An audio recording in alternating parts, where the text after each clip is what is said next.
saw this X article, thought it would pair up rather nicely with a Substack article that I've also got here. This was rather interesting. This is rather interesting. Further documentation of the just absolute invasion and infestation of Indians in the state of Texas. Kelly is right, TX tweeting out, this bank's backstory makes no sense to me. You can't realistically go from being dirt poor, working 3 jobs, to owning a hotel, then opening a bank.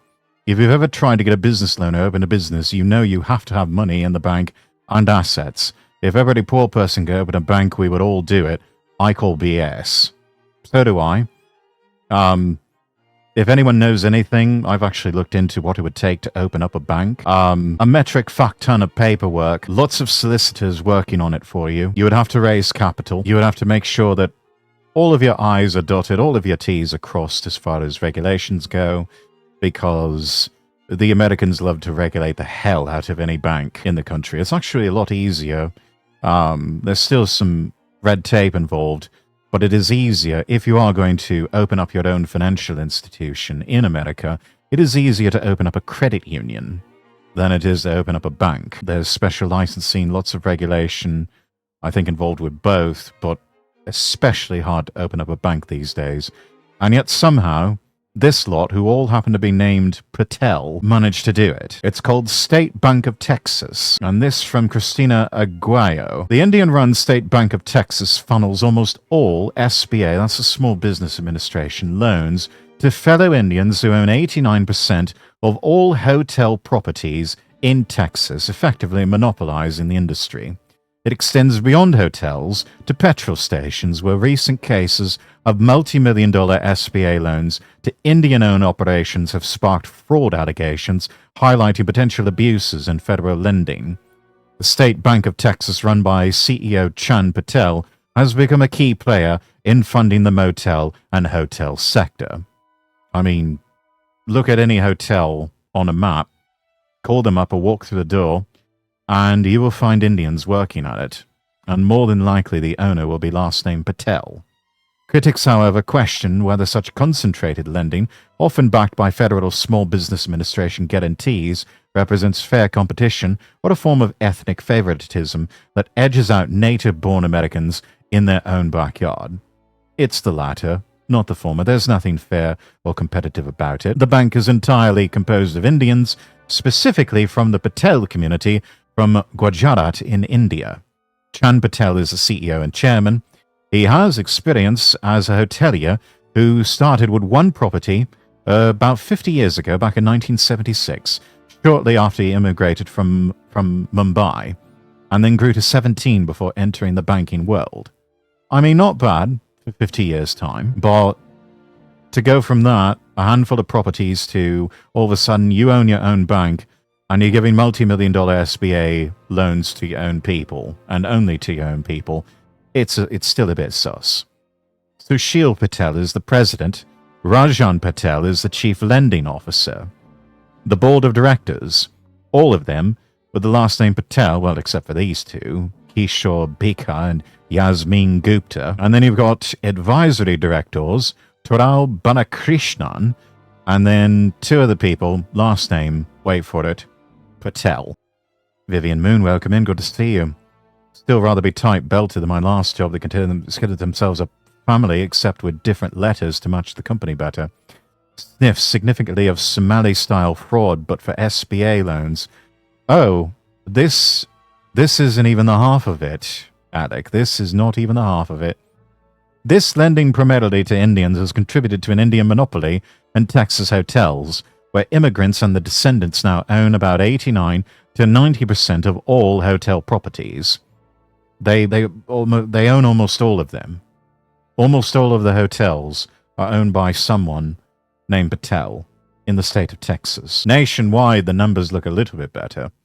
Indian Americans control over 80% of the hotels and motels, with the Patel clan alone accounting for a significant share, thanks to organizations like the Asian American Hotel Owners Association, which has 18,000 members and advocates for them.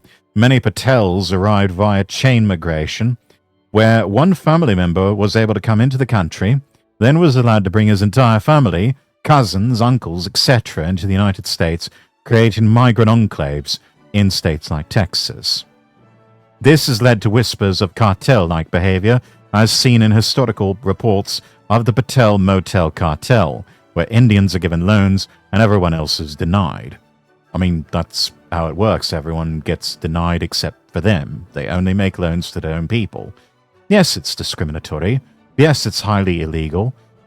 Is anyone doing fuck all about it? No.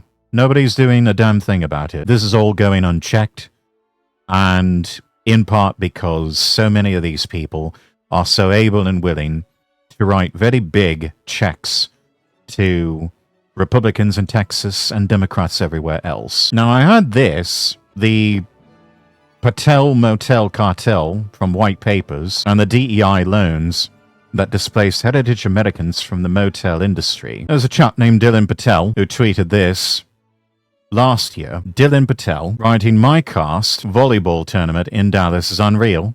8,000 people here out of roughly 40,000 people in the US, everyone from a part of Gujarat and the same way of life in the US. Literally everyone here owns a motel or a petrol station in rural America. There are, according to him, 40,000 members of his specific caste, Luva Patidar Samaj, in the US. And he says everyone from a part of Gujarat and the same way of life in the US, literally everyone here owns a motel or a gas station in rural America. It's not an accident." There was a New York Times Magazine article by Tunku Rajaran back in 1999. The subhead, "A Patel Motel Cartel?" Note the question mark. Answer, no, but you might think so if you've stayed in a motel lately. More than half of American motels are now owned by Indians, mostly from a specific subcaste. Didn't American motels used to be owned by, Americans? Well, what happened? We've got two factors here to play. Ethnic specialization.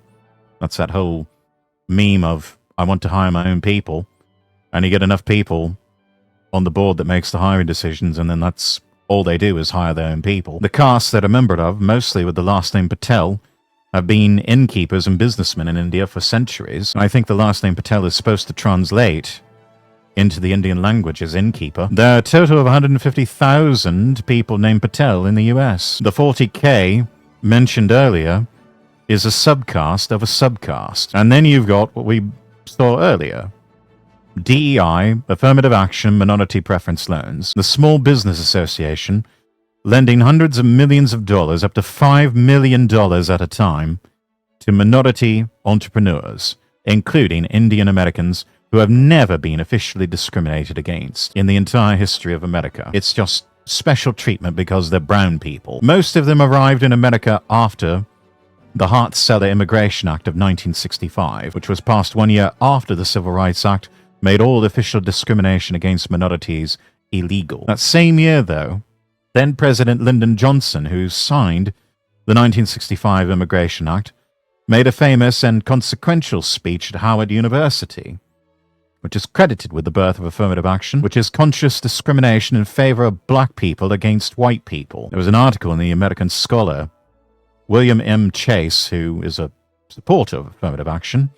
He wrote, in his 1965 commencement address at Howard University, President Lyndon Johnson declared, "You do not take a person who for years has been hobbled by chains and liberate him, bring him up to the starting line of a race, and then say you're free to compete with all the others, and still justly believe that you've been completely fair." The affirmative action approach President Johnson proposed in that speech was to be a moral and policy response to the losses, both material and psychological, suffered by African Americans during and after the time of slavery. We seek not just freedom but opportunity, not just legal equity but human ability, not just equality as a right and a theory, but equality as a fact and as a result. Johnson's speech was followed in 1965 by executive orders aiming to correct the effects of past and present discrimination. Opposition to affirmative action has drastically reduced minority enrollment at public universities. Private institutions have the power and responsibility to reverse the trend. By William M. Chase, December 1st, 2011. But in 1965, there were almost no Patels in America to be discriminated against. Foreigners are taking advantage of American goodwill.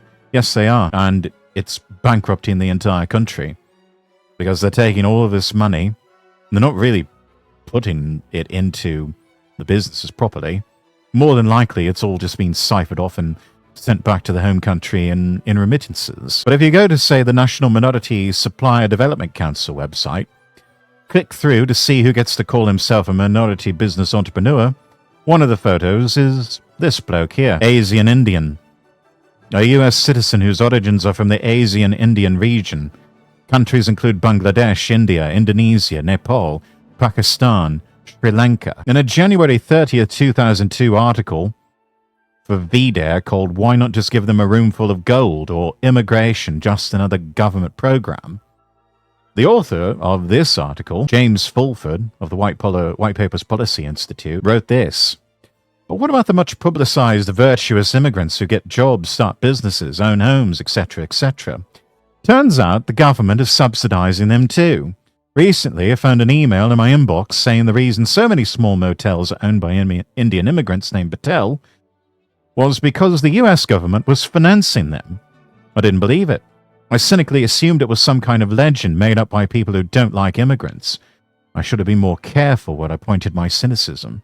I should have kept it aimed at the US government, where it belongs, whenever beating the allegations that so much of the economy is just fake and gay. I quoted a 1995 Forbes study about hospitality franchise systems by Joel Millman, in which Millman, who was enthusiastic about this phenomenon, wrote this, nor were the immigrants shy about cashing in on US affirmative action programs, though in no sense disadvantaged.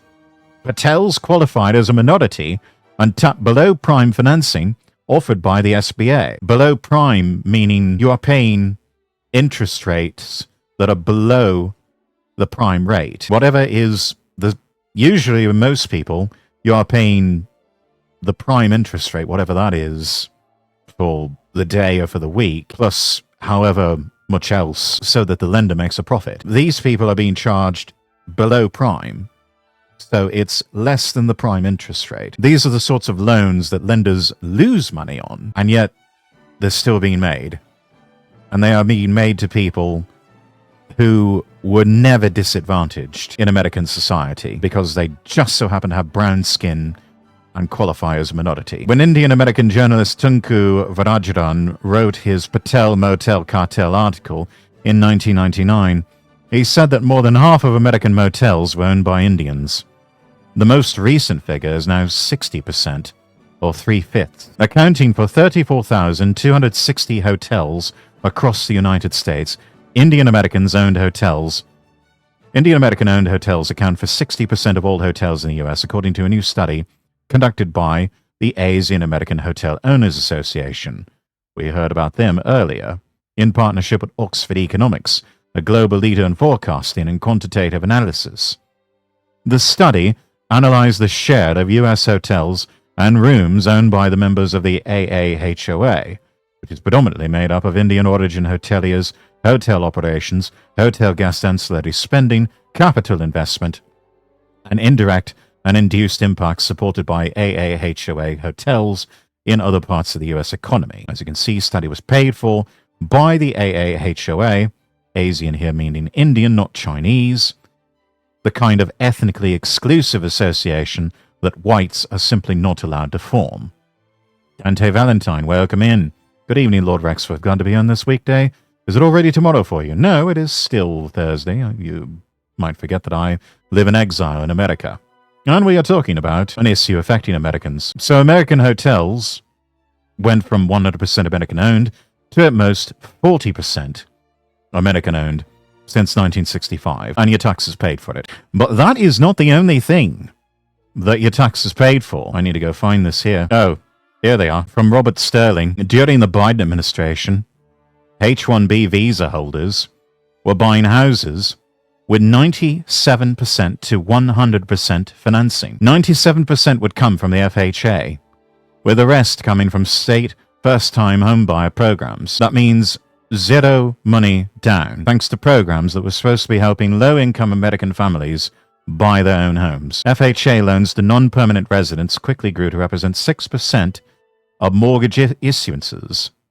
The percentage was undoubtedly higher in places like Texas, specifically the Dallas-Fort Worth area, where H-1B visa holders are disproportionately concentrated. This might be the most radicalizing thing that the author has ever seen. Not only are American workers forced to compete for jobs, they're also forced to compete in the housing market against people bringing 0 to 3% of a house's cost to the closing table, versus the 10 to 20% most people have to pay on a traditional mortgage. First, companies import mass numbers of H-1B visa holders, largely in back-office white-collar fields like IT and accounting. We saw that with the Tyler Oliveira video when he went to Texas and started looking into Indian body shops. This essentially imposes lower ceiling on domestic wages in these job categories. Next, these workers, who are generally concentrated in certain geographic areas, create more demand for housing, especially in good school districts, driving up home prices and the cost of living. And then to top it off, they don't even have to save up money for a down payment. They can close on a house that costs $500,000 with 0 to 15K, plus a 97% FHA loan. Meanwhile, ordinary American families are forced to come up with $50,000 to $100,000 for the same down payment. Damien Demore, welcome in. Hope you're well. I'll be lurking. Appreciate the lurkies. This American welcomes you from across the pond. Well, thank you. I don't care how you feel about Trump or what your preferred immigration policies are, there's just no defending this. It screws over hard-working American citizens several different ways over. Yet another reason why this author, Robert Sterling, is glad Trump won and Kamala Harris lost in 2024. Quoting Amy Nixon, saying we basically did ninja loans again, but this time with non-US citizens.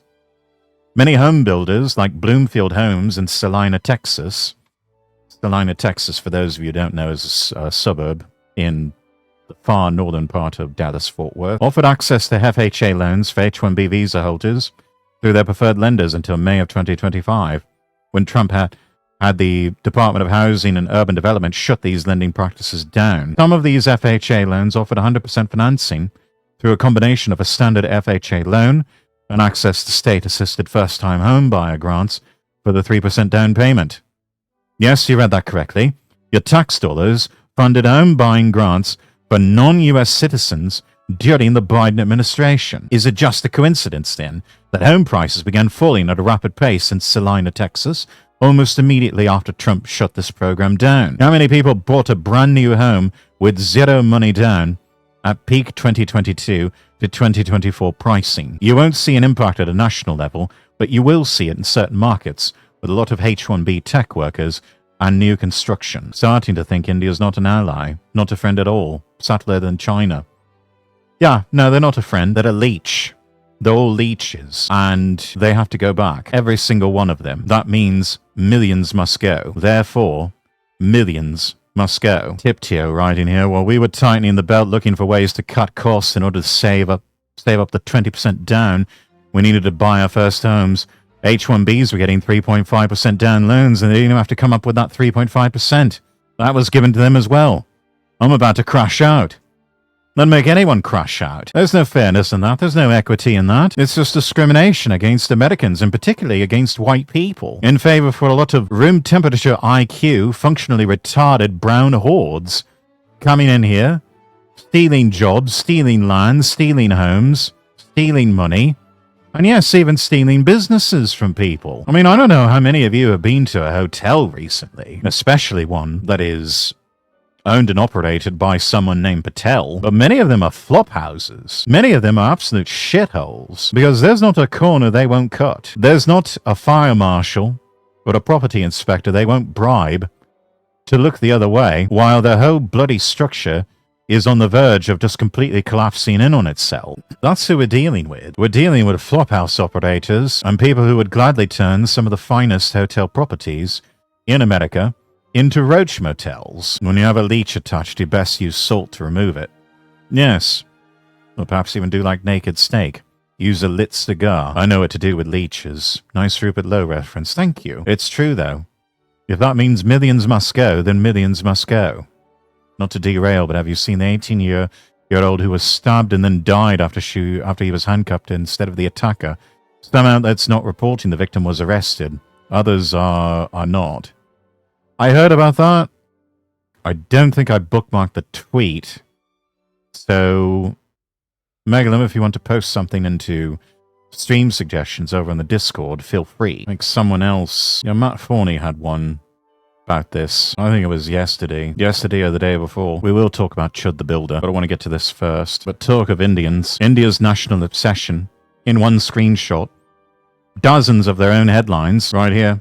Personal favorite, we make pregnant women eat cow dung and urine paste to ensure a normal delivery. This is the group that is refusing to hire white Americans whilst colonizing multiple industries. It's enraging. These are the savages that are within our midst. And talk of which, bloke who looks pretty Indian himself, or maybe he's Bangladeshi. Somehow, this bloke here became the chairman of the Republican Party of Texas. His name is Abraham George. He has apparently been exposed for bypassing party processes, undermining the Legislative Priorities Committee, withholding support and contradicting unanimously adopted committee positions. Members of the Republican Party of Texas Legislative Priorities Committee have formally submitted a letter of no confidence against Texas RPT Chairman Abraham George, accusing him of undermining the committee, bypassing party processes, withholding support, engaging in abusive and intimidating conduct towards members. That all tracks. Both co-chairs of the Legislative Priorities Committee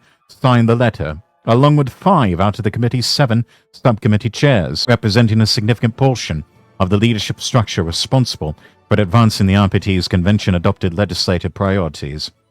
The letter reveals that Mr. George was working against unanimously adopted committee positions, running parallel legislative operations outside the committee structure, blocking official committee communications and calls to actions, preventing the use of official RPT branding, personally attacking committee members, and failing to advance key priorities, including closed primaries. The committee members argue that convention-adopted priorities belong to the grassroots delegates and the state Republican Executive Committee, not to any one individual. Signers include committee leaders tied to major priorities such as stop sexualizing Texas kids, secure the grid, ban taxpayer-funded lobbying, and end federal overreach. The letter notes 47 legislative priority bills passed this session, but makes clear those victories came despite Chairman George's leadership, not because of it. Abraham George is up for re-election at the upcoming Texas State Convention.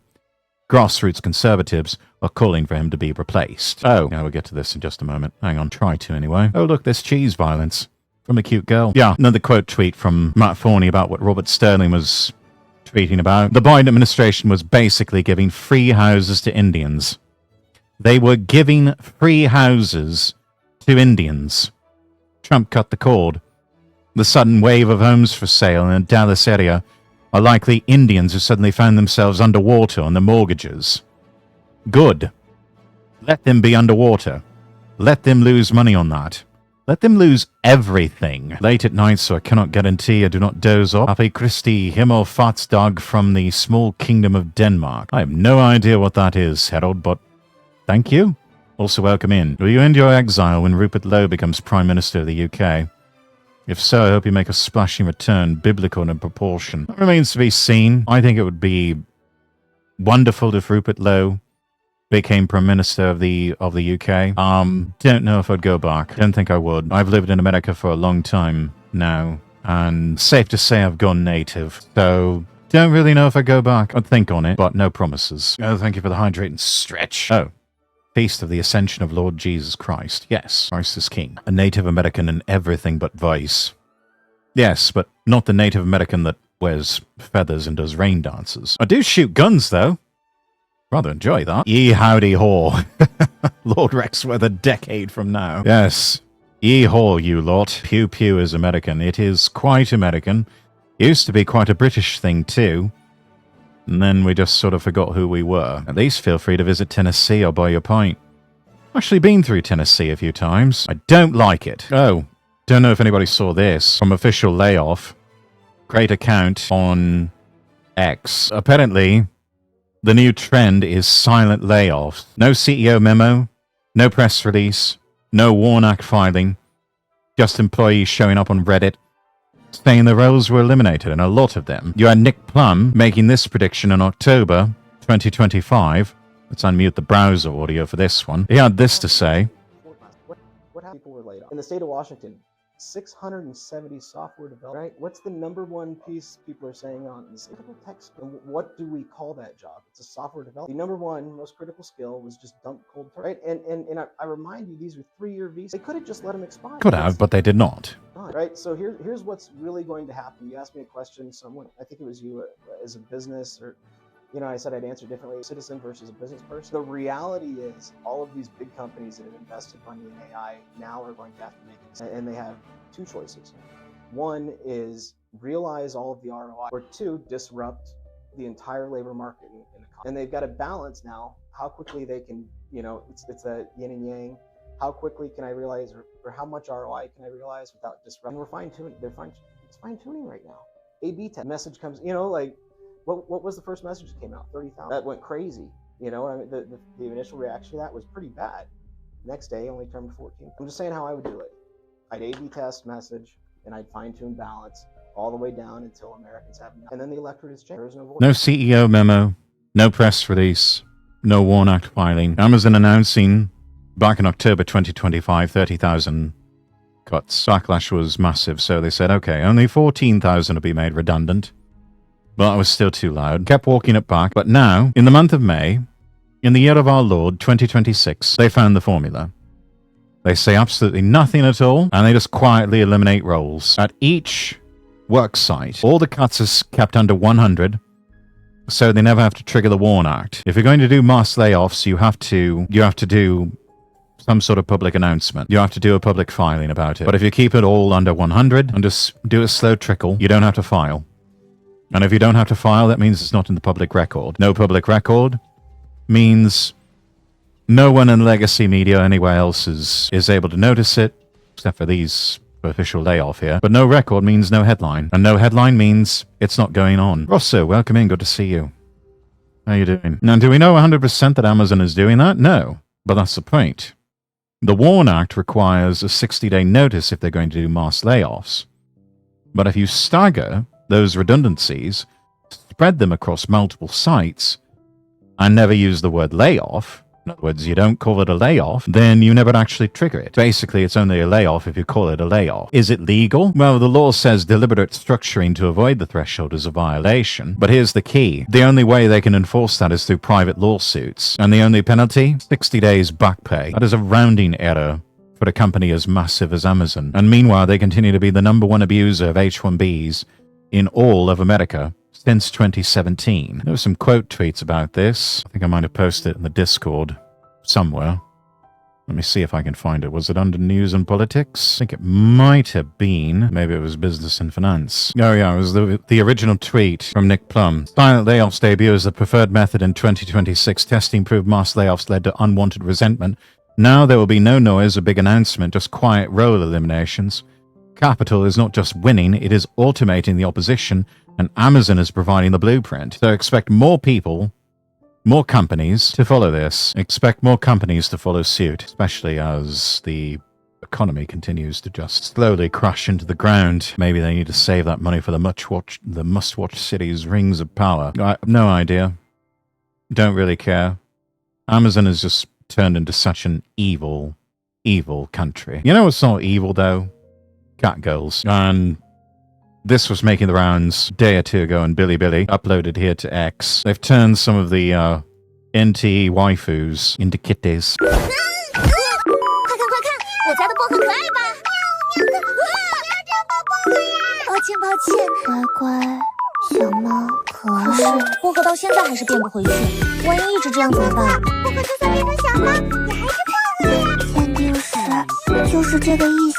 I mean, Mint is already a cat girl. This is just turning her into a chibi cat.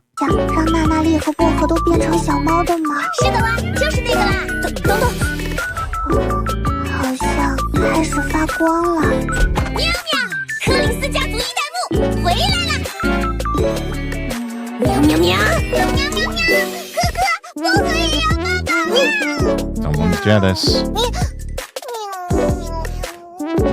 Pout. That is cursed. It's not cursed, it's cute. Let's see, we finally got the White House and the Trump administration talking about remigration. United States objecting to the Global Compact on migration. on the UN efforts to facilitate replacement migration. That's encouraging. Oh, this from Christian Haynes. Retweeted this earlier today. In a late-night vote, Louisiana Republicans have advanced a new congressional map out of committee that would eliminate one of the state's Democratic-leaning districts. The map now heads to the Senate floor for the full vote. This is the current map over here. This is the proposed map here. They had the chance to get rid of all the blue portions and make it fully red, and they didn't do it. They left one little seed of opposition, and that is going to grow and eventually be their undoing. Christian Haynes tweeting, the Supreme Court hands you the win of the century.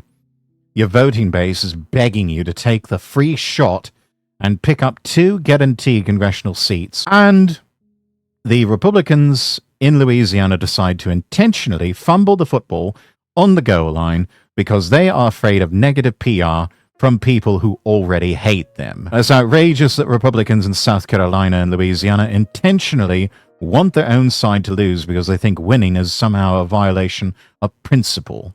We don't have time for this bullshit any longer. Once again, GOP snatching defeat from the jaws of victory. And they are never beating the allegations of being controlled opposition. They're just never going to beat the allegations. It's like we might as well just not even bother giving them power ever again because they don't know what the fuck to do with it. They could have gone all the way, dealt the killing blow, thrown all the Democrats out of Louisiana, and had their own 1,000-year reign, and they didn't do it. You leave even one little seed still alive, it will sprout roots, and it will eventually devour you. Mark my words. This is how you avoid a civil war, you know, by never giving your opposition a chance to win. Yes, deny them any opportunities, deny them targets. Don't talk to me about leveling the playing field. I would prefer to just clear the playing field of all opposition. Oh, this from the Foxu. Now that the US government is openly acknowledging replacement migration as real, the left needs to invent new fake racism so they can keep trying to get people fired and unburdened, claiming that remigration is a call for ethnic cleansing. I really don't care, Margaret. Do you want to call it ethnic cleansing? All right, we'll call it ethnic cleansing. Because there are some ethnicities that need to be cleansed from the United States and from the Western world. I think we should start with the Indians, and then maybe we can move on to some other groups that just don't belong here. Right, let's get over to this. Oh, yes. This apparently from His Majesty the King. My ministers will also proceed with the introduction of digital ID that will modernize how citizens interact with public services. They are officially going to start pushing for digital ID in the United Kingdom. Banksy Cat tweeting, your digital life was just sold to a billionaire. Tony Blair brokered the deal. The king announced it. You had no say. For 20 years, Blair tried to force digital ID. It failed in 2006 when his £4.6 billion Identity Cards Act was scrapped. He learned you can't just force people. You have to make them walk into the trap optionally. 2025, 2.96 million people petitioned against it. The government pretended to listen, made it optional. The trap was always the same. Once banks integrated, employers required it, schools demand it, optional becomes mandatory in practice, and you won't be able to function without it. Now why is that? Because rich elitists like Larry Ellison paid the Tony Blair Institute £257 million. Oracle already holds £700 million in government contracts across Treasury, the Home Office, the NHS. They're not building a service, they're owning your life. In February, both Blair and Ellison met in Dubai. Ellison called for the unification of all government data for AI. Not to help you. No, they don't give a shit about that. No, they want to predict you. They want to control you. They want to monitor your everyday transaction, everyday movement, everyday choice. TBI released the report in September. Starmer moved days later. The King made it official. Once digital ID embeds in the NHS and the tax system, no government can remove it without triggering an economic collapse. It becomes permanent. It survives every election, every prime minister. Blair learned in 2006 that forced control gets rejected, so this time he's embedding it so deep rejection becomes impossible. This is institutional entrapment. You're getting a digital leash designed to predict and control your behavior through AI. Wake up before optional becomes permanent. But I want to talk about this. I swear we'll get to the Chud the Builder story. You did have this video from Fox News. You may recall when Kaoru Kanajo collabed with me, we talked about how there was first a CBS News report, and then trying to remember if it was Tyler Oliveira or Nick Shirley. I think it was Nick Shirley who put out a video about fraud happening with healthcare providers in the greater Los Angeles area. Well, wild stat dropped by Dr. Oz that provoked a comment from Vice President J.D. Vance here. So, Dr. Oz, I want to make sure I understand this well. So you're saying that we kicked off 800 fraudulent healthcare providers off of the Medicare system, and not a single one of them called the government and said, hey, you made a mistake. We've had a handful of calls. We're not sure they're legitimate yet, but it's less than 20 out of 800, and we're auditing them. Unbelievable. 20 out of 800. So at least 780 are not even trying to claim that they're not fraudulent.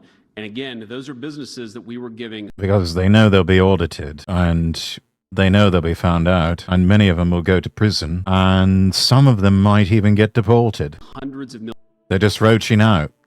A lot of them. millions, in some cases billions of dollars to not to provide services, but to make a fraudster rich. It's just completely insane. Drives home the scale and scope of the problem. So, Dr. Oz, I want to make Says Adam, tweeting out in IT, there's this technique called the scream test. If you find a server that no one claims, unplug it and see who screams. A lot of people didn't scream.